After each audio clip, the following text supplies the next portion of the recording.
বন্ধু ৬০ বছর বয়সী মাকে ধর্ষণের পর হত্যা করে লাশ লুকিয়ে রাখা হয় তার ঘরের মেঝেতে।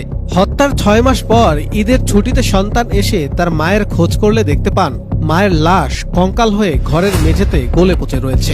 এগুলো তো মানুষের জানবে, এর মধ্যে মায় কয় কি এরাবে এত দেখতো লাকড়ি কে এই জায়গায়, লাকড়ি কে এই জায়গায় কেন, তা মায়ের লাকড়ি সরাইছে, তো কম্বলটা আবার আমার ভাই আর আমি মানে ই করে ধরছি, তো ফালানোর পরে মানে শরীরটা একটা চমকা দিয়ে উঠছে। ঘটনাটি ঘটেছে বরিশাল জেলার বাকেরগঞ্জ উপজেলার মধ্যকাটাদিয়া এলাকায়। এই ঘটনায় নিহতের ছেলে বাদী হয়ে অজ্ঞাতনামা আসামিদের বিরুদ্ধে বরিশালের বাকেরগঞ্জ থানায় হত্যা মামলা দায়ের করলে চাঞ্চল্যকর এই হত্যা মামলার সাথে জড়িত 2 হত্যাকারীকে গ্রেফতার করেছে পুলিশ। এ বিষয়ে সংবাদ সম্মেলনে বরিশাল জেলা পুলিশের সুপার জানান, গত সেপ্টেম্বর মাসের 24 তারিখ রাতে ওই বৃদ্ধার বাসায় বসে ইয়াবা সেবন করছিলেন তার ছেলের 2 বন্ধু ফয়সাল ও লাল।